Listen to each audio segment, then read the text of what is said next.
나누신 말씀은 요한복음 11장 1절부터 16절의 말씀 되겠습니다.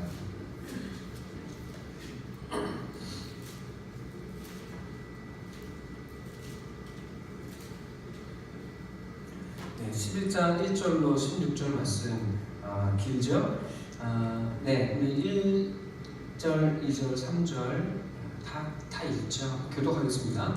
어떤 병자가 있으니 이는 마리아와 그 자매 마르다의 마을 베다니에 사는 나사로라.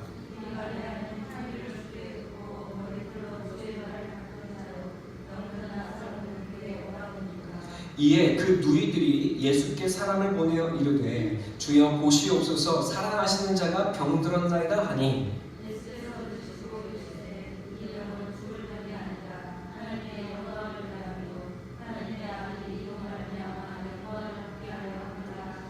예수께서 본래 마르다와 그 동생과 나사로를 사랑하시더니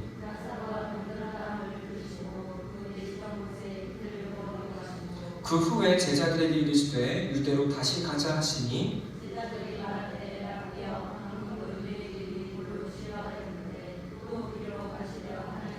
예수께서 대답하시되 낮이 12시간이 아니냐 사람이 낮에 다니면 이 세상의 빛을 보므로 실족하지 아니하고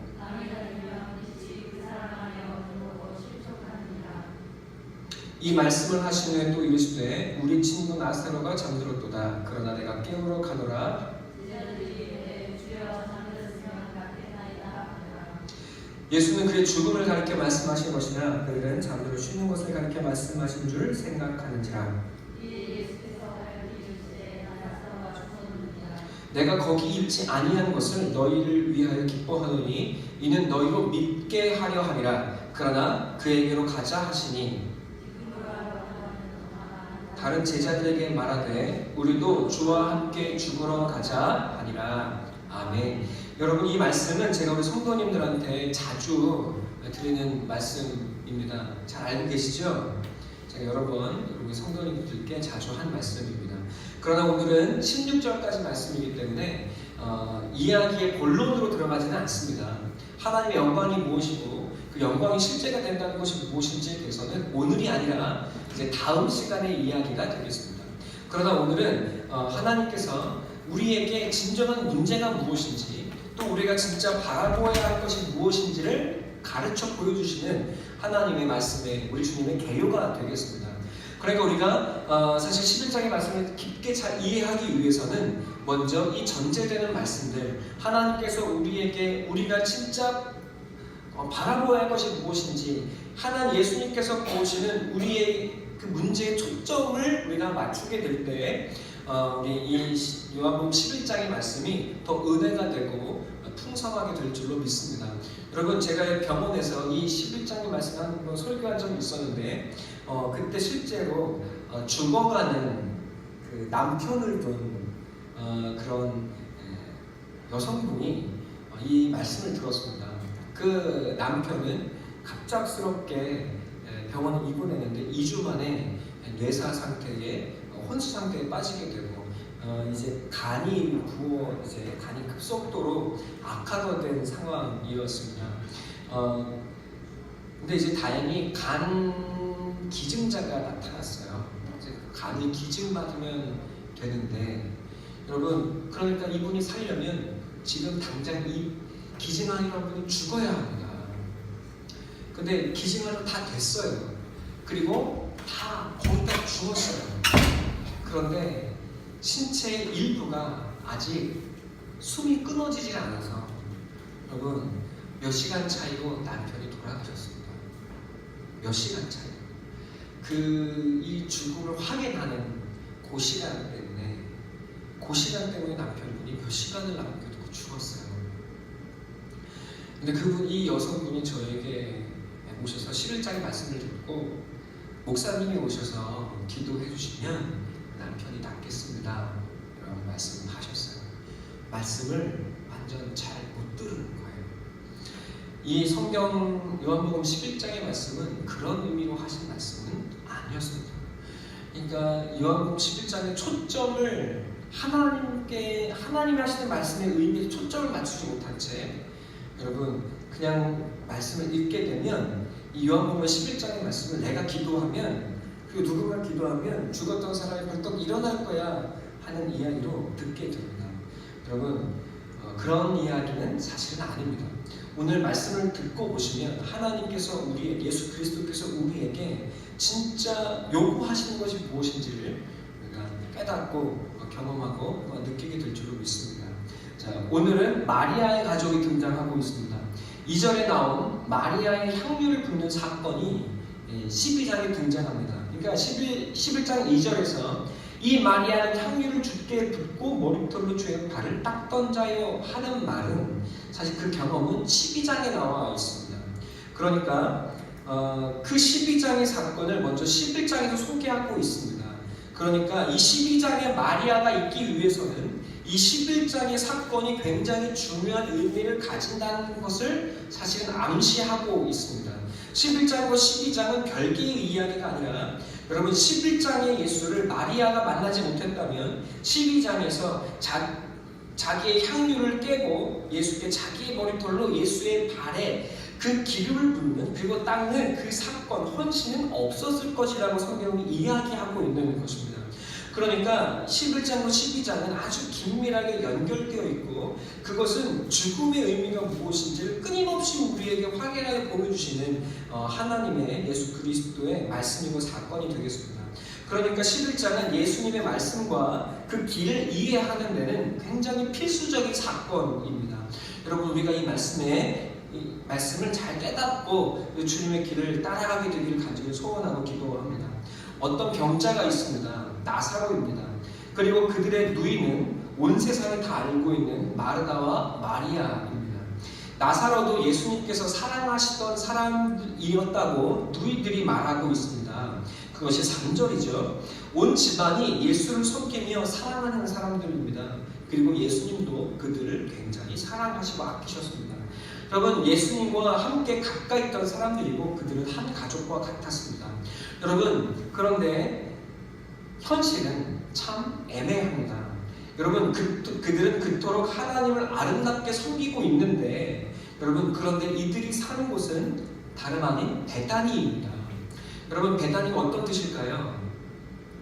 기억하고 계십니까? 베다니라고 하는 이름의 뜻은 가난의 집이라는 말입니다. 여러분, 그런데 가난하기만 한 것이 아닙니다. 예수께서 사랑하시는 나사로는 죽어가고 있습니다. 그는 지금 굉장히 깊은 병에 걸렸습니다. 예수님을 당장 모셔오지 않고서는 안 되는 절명의 순간이고, 이미 의술이 늦어서 오직 기적만이 이 나사로를 살릴 수 있는 시간이 되었다는 사실을 마르다와 마리아는 깨닫고 예수님을 부르고 있는 중입니다. 여러분, 마르다와 마리아는 그렇게 예수님이 오시면 우리 오라버니가 살 것이라고 굳게 생각했고 믿었습니다. 여러분, 예수님이 오시면 예수가 38년 된 병자를 일으키고 날 때부터 소경된 자를 눈뜨게 하셨던 것처럼 우리 오라버니를 살려주실 거야 하고 굳게 생각하고 믿었습니다. 주 안에 사랑하는 성도 여러분, 그런데 이 마리아의 가족의 현실은 또한 거부할 수 없는 우리의 삶의 현실입니다. 우리도 예수를 믿습니다. 그리고 예수를 섬기고 있어요. 예수님과 더불어 살아가는 한 가족이라고 사실 여러분은 담대하게 말씀하실 수 있습니다. 수요 예배까지 오실 정도면 여러분은 예수님을 향한 사랑이 특심이신 줄로 믿습니다. 복되신 여러분인 줄 믿습니다. 저 부유하고 멋들어진 사람들보다 오히려 더 헌신적으로 아름답게 주님을 섬기고 있습니다. 우리 모두 그렇습니다. 그런데 삶의 현실은 너무나 가난합니다. 그리고 주님을 믿고 섬기고 있는데도 병이라는 고난의 상황은 예수를 믿지 않는 자들과 매 한 가지입니다. 예수 믿는 사람들에게는 고난도 병도 아픔도 없어야 할 것 같습니다.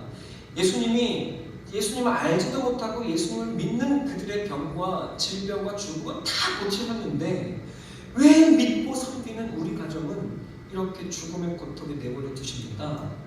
남들은 그토록 주님의 기적과 살아계심을 그토록 체험하는데, 주님께 나와 예배하고 주님을 섬기는 우리 집은 하나님 왜 정작 이 고통의 소용돌이에서 건져주시지를 않습니까? 예수 믿는 사람들에게는 고난도 병도 아픔도 없어야 될 것 같습니다. 그런데 도리어 그렇지가 않습니다. 삶의 고난은 매 한 가지요. 그리고 그 죽음의 고통은 우리를 피해가지 않습니다. 어쩌면 가난한 집에 살고 있기 때문에, 가난한 동네에 살고 있기 때문에 어쩌면 그들과 우리는 더 주님을 간절히 의지하고 섬기고 있는지도 모릅니다. 11장의 나사로와 마르다와 마리아의 이야기는 바로 오늘 우리의 삶의 현실의 모습을 보여주고 또 우리의 삶의 모습이 무엇인지를 너무나 적나라하게 보여주고 있습니다. 여러분, 그렇습니다. 우리는 가난한 집에 살고 그리고 병들어 죽고 이것이 인생의 결국입니다. 하나님을 믿고 예수를 믿지만 매일 밤으로 찾아오는 남들과 별반 다를 것이 없는 인생의 결국입니다. 그러나 우리는 이 이야기를 그렇기에 우리는 이 성경의 11장의 이야기를 옛날에 살았던 마르다와 마리아와 나사로의 이야기로 쉽게 치부하고 넘겨버릴 수가 없습니다. 그들의 삶의 현실은 실은 우리의 삶의 현실이고, 그렇기에 우리는 그렇다면 하나님, 내가 왜 당신을 믿어야 하고 왜 섬겨야 합니까? 우리의 삶의 신앙의 이유가 무엇인지를 묻는 우리의 절규가 들어있기 때문에 그렇습니다. 마르다와 마리아는 자신들의 노력으로는 도무지 어찌할 수 없는 지경에 이르러서 주님을 찾습니다. 그들은 예수님을 불러드립니다. 주님, 사랑하시는 자가 아프니 와서 고쳐주십시오. 여러분, 우리도 그렇게 주님을 찾고 있습니다. 나 아프고 우리 가족 아프니 주여 오셔서 사랑하는 나를 그리고 가족을 고쳐주십시오. 여러분, 견디다 내 힘으로 어찌할 수 없어서 우리는 주님을 찾습니다.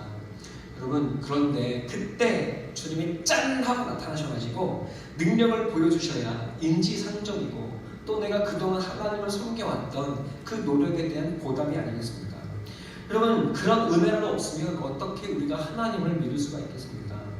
고난과 가난과 질병의 현실에 이 정도 섬겼으면 하나님 그 정도 은혜쯤은 주셔야 되는 것이 아닙니까? 그리고 그거 구하는 게 뭐가 그렇게 나쁜 것입니까? 주님을 부르고 찾는 그들의 마음에는 우리와 같은 성정과 마음이 숨어 담겨 있습니다. 자, 우리 한번 보실까요? 3절 다 같이 읽겠습니다. 시작!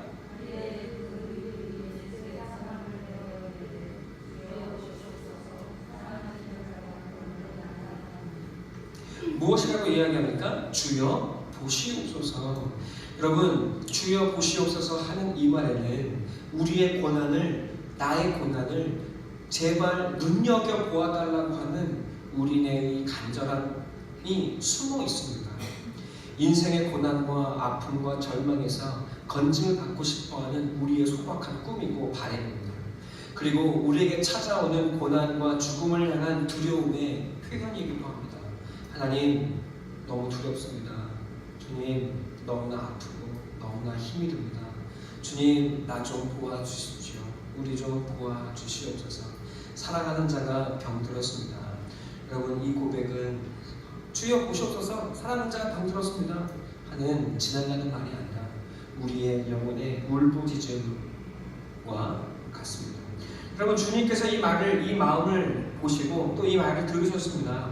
우리 주님께서 우리의 모든 절규와 기도와 간구를 듣고 계십니다. 자, 그럴 때 주님은 우리에게 이렇게 말씀을 주십니다. 4절 때까지 시작!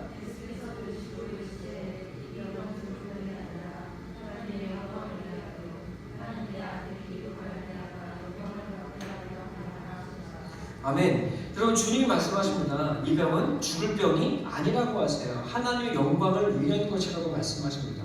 여러분이 지금 죽도록 아프고 고통스러워하고 있는데 하나님이 말씀하시기를 이 병은 죽을 병이 아니야, 하나님의 영광을 위한 것이야 라고 말씀하는 것이죠. 여러분, 또 하나님의 아들이 영광을 받게 하려 함이라고 말씀하고 계십니다. 여러분, 근데 재밌지 않습니까? 여러분, 영광을 위한 것이라고, 이 병은 죽을 병이 아니라고 말을 해달라고 했습니까? 고쳐달라고 했습니까? 고쳐달라고 했습니다. 아니, 고쳐달라고 했지 말씀하라고 했습니까? 아니, 와주시면 되지, 와서 고쳐주셔야지 거기서 말만 번지르르하게 하시면 무슨 소용입니까? 여러분, 언제나 주님의 말씀과 행동은 우리의 기대와는 너무나 다릅니다. 여러분 정말 그렇지 않습니까? 하나님, 나 죽겠습니다. 하나님, 와서 고쳐주십시오. 라고 우리는 기도하고 있는데 주님 말씀하시는 거예요. 너 안 죽을 거야. 하나님의 영광이 하나님께서 영광 받으실 거예요. 여러분 좀 열받지 않습니까? 주님의 말씀, 주님의 움직임과 주님의 말씀은 우리의 기대와는 상은 다릅니다. 여러분, 게다가 나는, 그리고 우리는 하나님의 영광, 이 아들 예수님이 받아야 할 영광에는 사실 관심이 없습니다. 내가 죽어가고 아프고 고통스러워하고 있는데 하나님의 영광이 무슨 대수고 나에게 무슨 상관이 있습니까? 우리의 필요와 바람은 가난한 집, 배단위를 벗어나는 것이고, 여러분, 그리고 나의 사랑하는 이를 끌고 가는 저 죽음에서 벗어나는 것이고, 여러분, 이 삶의 아픔에서 벗어나는 것입니다. 하나님의 영광, 아들이 받을 영광, 이것이 나에게 이 고난의 현실 속에 무슨 이유가 있고 무슨 상관이 있습니까? 4절이 우리의 마음에 와닿지 않습니다. 그리고 이 4절의 예수님 말씀은 그래서 우리에게 너무나 뜬금없는 말씀으로 들립니다. 자, 우리 6절 한번 읽어볼까요? 시작.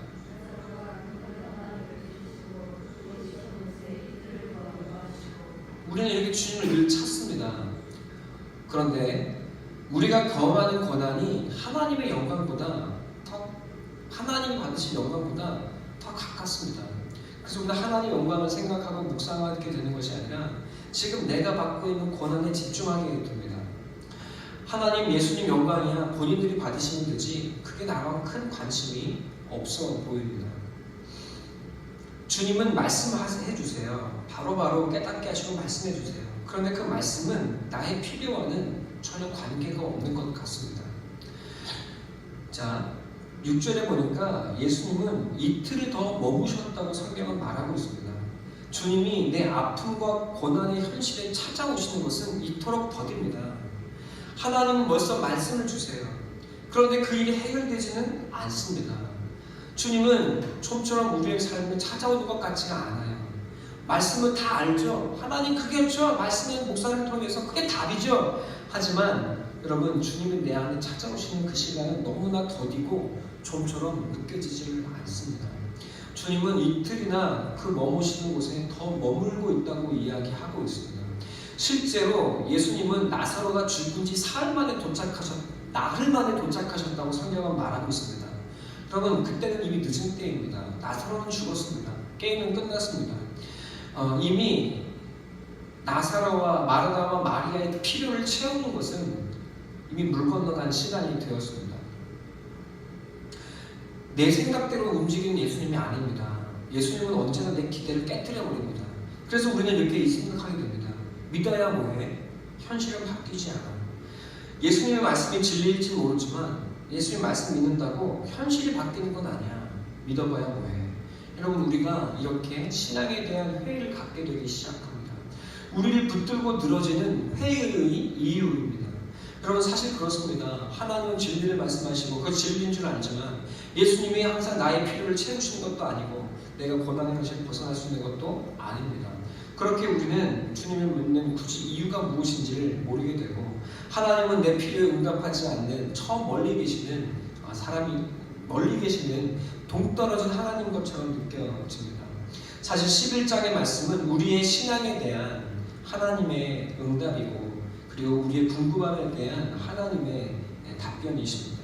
주님, 믿어도 현실은 변하지 아니하는데 믿음이 무슨 소용이고 섬김과 헌신이 또 무슨 필요가 있습니까? 그럼 이것이 우리가 11장의 예수를 만나면서 고백하게 되는 말들입니다. 11장의 말씀에 부딪히게 될 때, 그리고 11장의 말씀들 속에 들어가게 될 때 우리는 우리의 신앙의 허상을 깨닫게 되기 시작하고, 그리고 여러분, 우리가 그 말씀 속에 우리의 존재가 깨어지게 될 때에 우리의 기대를 넘어서는 하늘의 영광이 보여지기 시작하고, 우리는 어느 날 예수 그리스도의 영광의 옷을 함께 입게 되는 날이 오게 될 줄로 믿습니다. 그렇게 되어지기 위해서 우리는 11장의 말씀을 직면하고 또 경험하고 또 11장의 말씀을 통과해야 될 줄로 믿습니다. 자, 예수님께서 제자들에게 말씀하십니다. 나사로를 만나기 위해서 유대로 가야 한다고 돌아가야 한다고 말씀하고 계시죠. 7절의 말씀입니다. 그 후에 제자들에게 이르시되 유대로 다시 가자 하시니 여러분 그런데 이 일은 쉬운 일이 아닙니다. 요한복음 10장 39절에 보면 예수님 이렇게 이야기하시죠.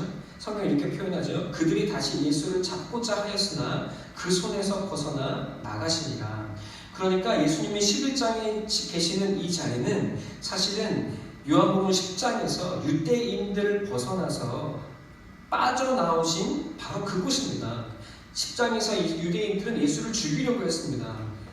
말이 좋아서 벗어났다고 말하지 여러분 제자들은 어떻게 느꼈을까요? 살기 위해서 도망쳐 나온 것으로 느꼈을 것입니다. 그런데 예수님이 뜬금없이 가면 잡혀 죽는 그곳에 돌아가야겠다고 말씀하고 계십니다. 8절에 제자들 이렇게 이야기합니다. 함께 다 같이 읽을까요? 시작.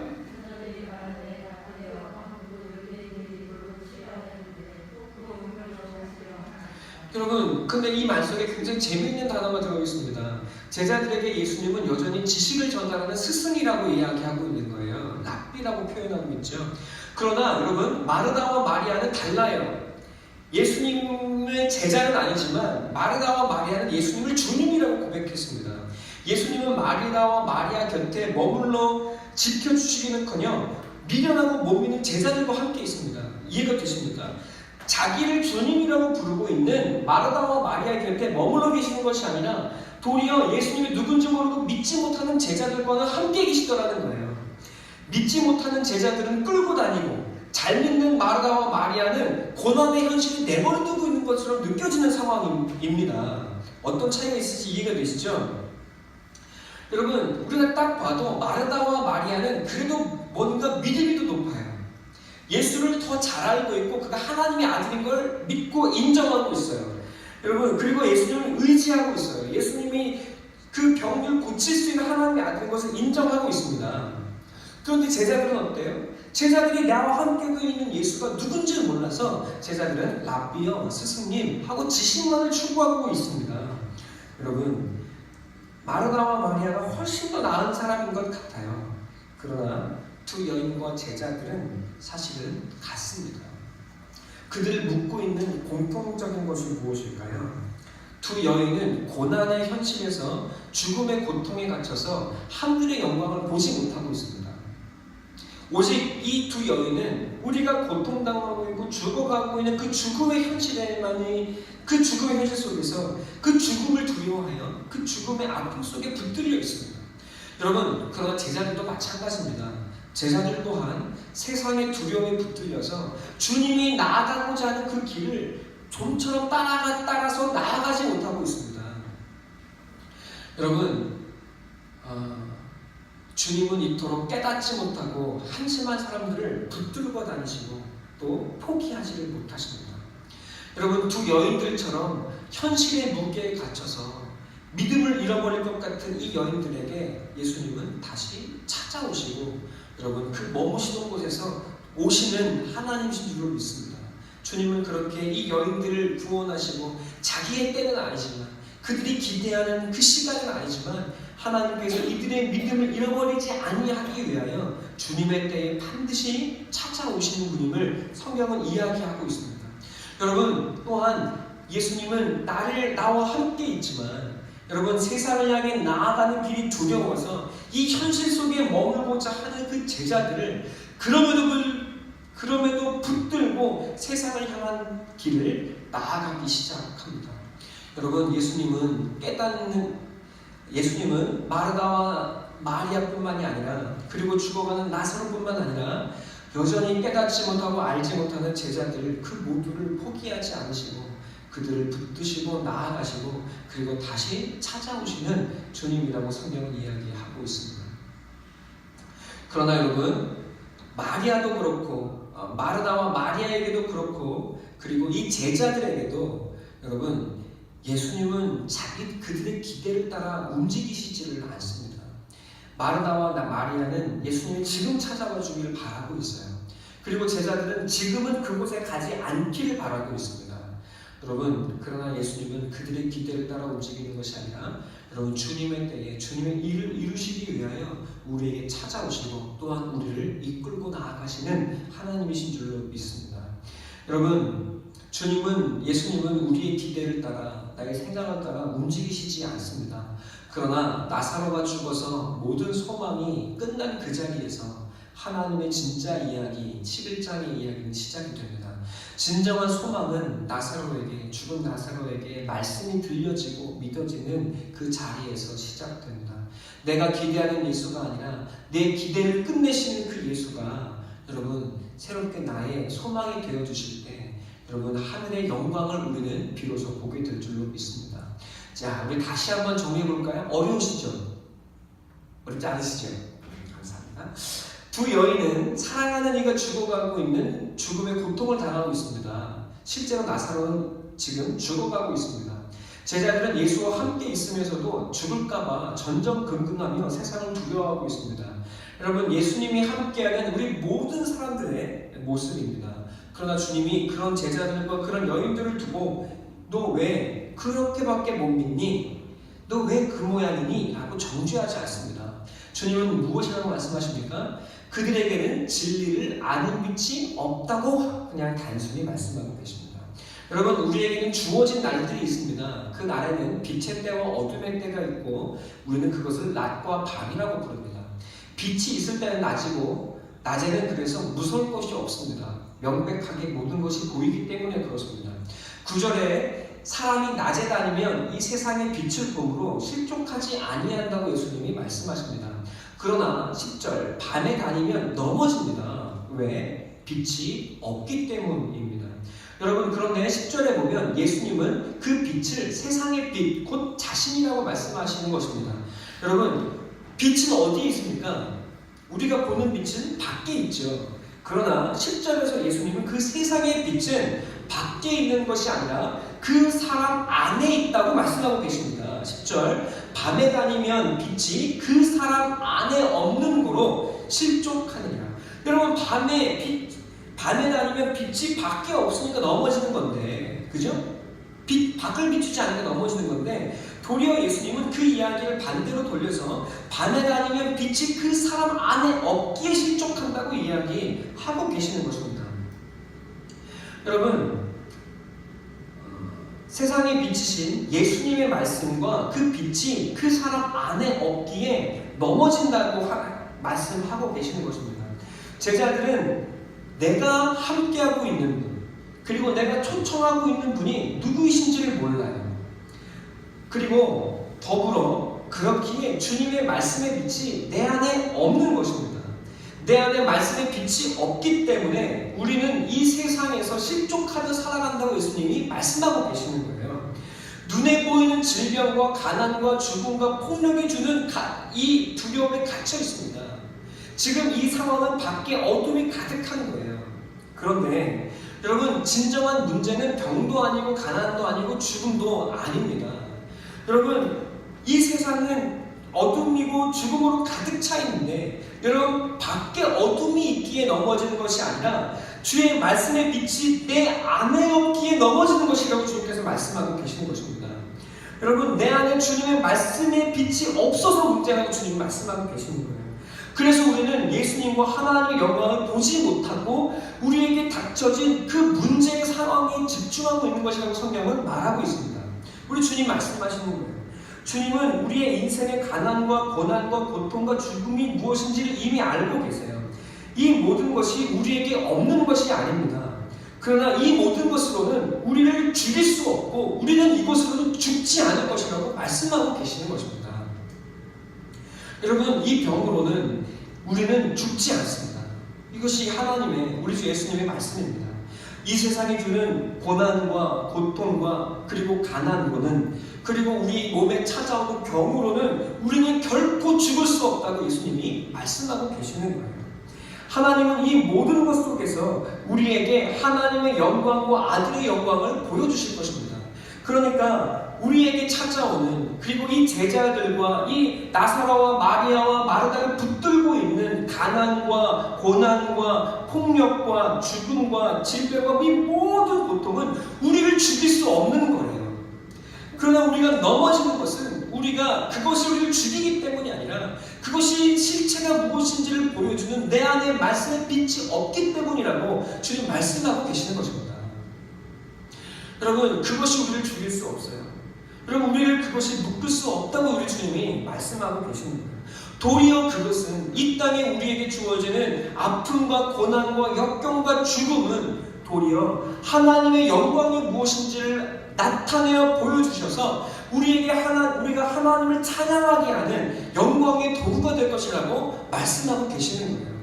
여러분, 그러나 우리는 하나님이, 그리고 예수님이 우리의 말씀만 던져주신 채 내가 원하는 것들을 이루어주시고 바꿔주지 않기 때문에 하나님을 원망하고 또 주님을 내 마음과 뜻대로 움직이게 하고 또 그것이 되어지지 않을 때는 믿어봐야 소용없네 하고 말하게 되더라는 것입니다. 네, 고백을 하자면 저도 그랬던 것 같아요. 하나님, 제가 목사가 되어서 하나님을 섬기는데 사람들은 변하는 것 같지 않고, 하나님, 그리고 성도들의 삶은 자라가는 것처럼 보이고 안정적이 되어가는데 하나님, 언제까지 저의 삶을 이렇게 고단과 아픔과 고달픔으로 가득해야 합니까? 하나님, 이럴 거면 내가 하나님을 섬겨봐야 무슨 소용이 있습니까? 여러분, 이것이 저에게 사실은 오랫동안 저를 괴롭히던 하나의 회의이고, 그리고 믿음 없음이고, 그리고 이 마르다와 마리아와 나사로의 모습은 또한 저의 모습이었습니다. 그런데 병원에 갔지 않습니까? 제가 병원에 갔는데 하나님께서 저에게 보여주셨어요. 일로야, 진정한 소망은, 진정한 영원한 것은 죽음을 두려워하지 않아요. 영원의 소망이, 내가 너에게 말하는 하나님의 말씀의 영원함이 너의 삶의 실체가 되는 거예요. 그래서 네가 붙들고 있는 것의 영광이 사실은 이 땅에 썩어질 것과 바꿀 수 있는 것이 아니라 나의 영원한 생명이요, 하늘의 영원한 보화라는 사실, 네가 이것을 너에게 이미 내가 주었음을 깨닫게 되면 너는 죽음도 두려워하지 않는 믿음의 사람이 되어 있을 거예요. 하나님께서 저에게 병원 사역을 통해서 깨닫게 하시고 알게 하신 것입니다. 네, 그 죽음도 두려워하지 않는 믿음의 실제가 제 안에 다 이루어졌다고 아직 저는 담대히 말하기는 좀 어렵습니다. 여전히 저는 나약하고 인생의 많은 고난들에 넘어지는 연약한 사람입니다. 그러나 저는 믿습니다. 하나님께서 이 세상의 병들로는 제가 죽지 아니할 것이라는 것을 무슨 의미인지 아시죠? 깨닫게 하시고 이 세상의 온갖 것들로 하나님의 영광을 보게 하실 줄로 믿습니다. 그리고 우리를 이 죽음을 딛고 일어서서 하나님의 영광을 찬송하게 하는 하늘의 백성으로 우리를 인도해 가실 것을 믿습니다. 여러분, 주님께서 우리에게 우리의 진정한 문제는 네가 병들고 가난하고 아픔이 있고 고난이 있고 고통이 있어서가 아니라 너의 안에 진정한 하나님의 영광을 아는 말씀의 빛이 없어서라고 말씀하고 계시는 것입니다. 여러분, 그래서 우리의 눈은 말씀을 믿고 즐거워하지 못한다고 성경은 이야기하고 있는 것입니다. 여러분, 주님과 함께함을 즐거워하고 주님과 함께함을 기뻐하지 못하고 있다고 말씀하고 계십니다. 여러분, 우리는 그래서 주님과 함께하면서도 주님으로 기뻐하지 못한다고 말씀하고 계십니다. 가난해서 주님을 원망하고, 병들어서 원망하고, 두려워서 원망하고, 내 뜻대로 되어지지 않아서 원망한다고 말씀하십니다. 내 안에 빛이 있으면 두려울 것이 없다고 주님께서 오늘 말씀하십니다. 병이, 가난이, 죽음이, 환경이 문제가 아닙니다. 말씀 없음이, 믿음 없음이, 내 안에 빛이 없음이 문제라고 주님께서 말씀하고 계십니다. 주님을 믿고 의지하고 주의 말씀이 내 안에 비추고 믿어질 때 우리는 어떠한 환경도 넘어설 수 있다고 주님께서 말씀하고 계십니다. 그래서 우리의 종국에 있을 하나님의 영광과 우리 주 예수 그리스도의 영광을 보게 될 것이라고 하나님은 말씀하십니다. 그때 우리는 진정으로 하나님의 영광을 올려드리는 진정한 예배자가 되어 있을 것입니다. 주의 사랑하는 성도 여러분, 엘리사가 죽음의 위험 가운데 있습니다. 수많은 군대들이 자기를 둘러서서 진을 치고 있습니다. 그때 있던 종이 게하시가 두려워하고 떨고 있을 때 엘리사가 이야기합니다. 눈을 들어보라. 누가 너와 함께 있는지 보라. 여러분, 하나님께서 그의 눈을 들어보게 하십니다. 하나님의 군대가 그와 함께 하고 있습니다. 주 안에 사랑하는 성도 여러분, 하나님의 말씀의 빛이 믿어지고 하나님 말씀 믿어지고 하나님 영광을 보는 빛이 우리 안에 눈 떠지게 될 때 여러분, 병과 가난과 고통의 문제를 우리는 비로소 넘어서게 되기 시작합니다. 여러분, 나사로를 깨우러 간다는 말씀이 우리에게 새롭게 다가오기 시작합니다. 자, 11절 말씀 함께 읽을까요? 함께 읽겠습니다. 시작.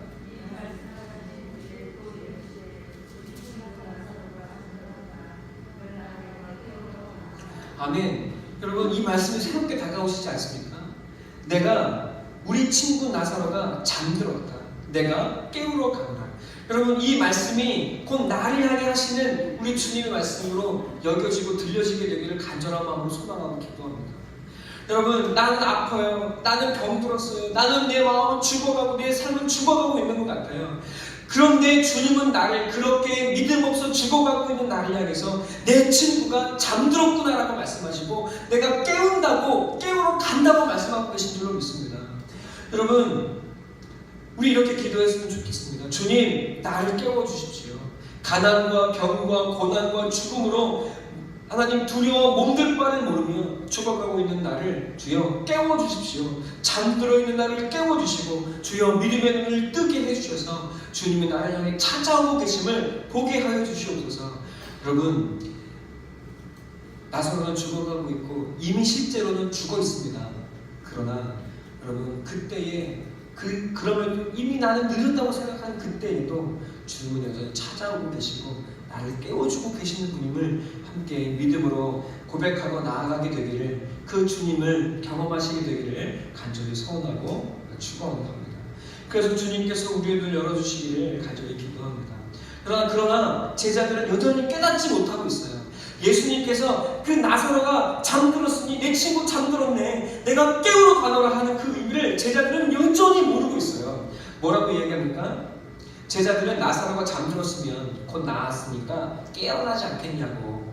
그러니까 목적은 뭐예요? 우리가 여기 안전하게 머물러 있어야 되지 않겠습니까? 라고 말하고 있는 것입니다. 여러분, 이런 거예요. 지금 내가 살고 있는 이 자리는 안전하니 하나님, 예수님, 제발 이 자리에서 벗어나지 마십시오. 우리 이렇게 이야기하고 있습니다. 우리는 안전한 자리를 고수하려고 해요. 하나님의 영광을 아는 자리로, 내가 죽음의 위험이 있어서 내가 죽을지도 모르지만 하나님의 영광을 아는 자리로 나아가려고 하는 것이 아니라 내 삶의 이 비루한, 쫓겨다니는 이 비루한 삶의 자리에서 그저 안전하게 몸붙여 살 수 있으면 그냥 난 여기가 좋사오니 라고 고백하게 되는 것이 우리의 모습이더라는 것입니다. 여러분, 우리는 이렇게 하나님의 영광을 아는 자리로 나아가려고 하는 것이 아니라 이 고작 유치한 삶을 이루어가기 위해서 그냥 끝까지 여기로 머물러 있으려고 하는 거예요. 여러분, 주님과 함께 하나님의 영광을 아는 눈뜨는 그 자리로 나아가시길, 주님과 함께 모험을 감행하시기를 간절한 마음으로 소망하고 축원합니다. 여러분, 제자들은 눈뜬 장님입니다. 눈 떠있는 장님이에요. 여러분, 우리가 눈을 뜨면 더 이상 가난과 질병과 고난과 죽음은 우리를 두렵게 하지 못하고, 여러분, 이것들이 우리를 죽음에 이르게 해서 우리를 낭망치 못하게 할 것이라고, 낭망케 하지 아니하게 할 것이라고 하나님 말씀하고 계십니다. 이해되시나요? 하나님의 영광을 경험하면 우리는 이 세상의 영광에 몸도 마음도 빼앗기지 않습니다. 꽃은 시들고 풀은 마릅니다. 인생도 그와 같다고 이사야와 베드로서는 이야기하고 있습니다. 그러나 하나님의 말씀은 영원합니다. 그 말씀에 눈을 뜬 자는 여러분, 하나님의 영혼에 있대요. 이 세상의 모든 것을 능히 이기는 사람이 되어져 가기 시작하고 이 세상의 유혹을 이기는 사람이 되어진 줄로 믿습니다. 여러분, 우리 모두 푸른 마르고 꽃을 시드는 인생과 똑같은 우리 짧은 생애 속에 여러분, 장치의 안전을 위해서 여러분, 안전한 삶을 이루겠다고 하나님 영광을 향해 나아가는 것이 아니라 고작 이 자리에 앉아있는 우리가 되어지지 않기를 간절히 소망하고 기뻐합니다. 여러분, 하나님 말씀을 향해 한번 같이 출발하기 원하십니까? 아브라함처럼 하나님 보이지 않는 곳을 향해 말씀을 붙들고 하나님, 나 한번 주님과 함께 인생의 모험의 길을 떠나보겠습니다. 아멘. 네, 여러분, 나사로는 실제로 죽었습니다. 우리 주님은 그 죽음을 통해서 우리에게 믿음을 주시겠다고 말씀합니다. 그죠? 나사로 실제로 죽었어요. 그런데 주님은 그 죽음을 통해서 도리어 우리에게 믿음을 주시겠다고 말씀합니다. 자, 제자들 뭐라고 이야기합니까? 12절에 낫겠죠. 그러나 13절, 14절에 예수님 이렇게 말씀하셨다. 밝히 이르시되 나사로가 죽었느니라. 여러분, 주님께서 이렇게 말씀하십니다. 죽고 사는 것이 문제가 아니랍니다. 도마는 나사로가 죽었다는 이야기를 지금 듣고 있습니다. 그래서 예수가 나사로를 만나러 가면 예수도 죽겠죠. 유대 땅이기 때문에. 여러분, 예수와 함께 가는 자기도 죽을 것입니다. 예수와 함께 나아가는 것이 도마에게는 죽는 것 외에 다른 것이 보이지를 않습니다. 그런데 예수가 스승인데 간단히 안 따라갈 수가 없는 노릇인 거예요. 그러니까 지금 도마는 자포자기 하는 심정으로 우리도 주와 함께 죽으러 가자 하고 그는 자포자기 하는 심정으로 웬마디 비명을 지르고 있습니다. 여러분, 그는 사실은 보이는 현상을 이야기하는 거예요. 보이는 전부를 이야기하는 거예요. 예수와 함께 가면 죽는 거예요, 여러분. 아멘? 예수와 함께 가면 진짜 죽습니다. 여러분, 그런데 도마는 자기도 모르는 사이에 자기가 하나님이 뜻하시는 생명의 길을 제시하고 있다는 사실을 알지 못합니다. 그는 보이는 현실만을 이야기했어요. 예수와 함께 가면 죽는다. 그러나 여러분, 주와 함께 죽으러 가는 자는 주와 함께 살 줄을 믿습니다. 주의 영광을 보게 되는 줄로 믿습니다. 여러분, 도마는 현실을 보며 그럼에도 불구하고 예수를 따라가기 시작합니다. 정말로 그는 어쩌면 예수와 함께 죽는 길을 걸어가고 있는 것입니다. 그러나 여러분, 주와 함께 죽으러 갈 때에 주와 함께 살아가는 생명의 역사가 보여지고 경험되고 누려지기 시작합니다. 도마가 어떤 사람입니까? 의심이 많죠. 예수님이 부활하셨어요. 도마는 믿지 않습니다. 내가 그 옆구리와 손에 손가락을 넣어보는 것까지 내가 믿지 않아. 네. 근데 도마가 어떤 사람입니까? 주와 함께 죽으러 가자고 이야기한 사람. 그러나 예수님 부활은 믿지 못해요. 주 안에 사랑하는 성도 여러분, 그러나 주와 함께 죽으러 갔던 그 도마는 예수님이 부활을 보고 예수와 함께 죽고 함께 사는 자로 변화되기 시작한 줄로 믿습니다. 내 믿음으로 나아가는 자는 주님과 함께 살며 하늘의 영광을 보게 됩니다. 주 안에 사랑하는 성도 여러분, 꼭 기억하시는 11장의 이야기는 하나만 이야기입니다. 이제 도입에 불과해요. 진정한 우리의 문제는, 진정한 우리의 병은 눈에 보이는 병도 아니고, 그리고 가난도 아니고, 그리고 우리를 죽이려고 하는 죽음의 위협도 아니고, 진정한 병은 우리 안에, 진정한 문제는 내 안에 하나님의 빛이 없는 것이라고 주님이 오늘 우리에게 말씀하고 계세요. 그러나 여러분, 주님의 말씀의 빛에 눈을 떠서 우리가 주님의 말씀을 듣고 살아가게 되면 이 모든 것을 넘어서서 죽음도, 병도, 고난도, 역경도, 아픔도 우리에게 아무런 문제가 되지 않는 부활의 하늘의 참성도가 되어지는 그날이 이르게 될 줄로 믿습니다.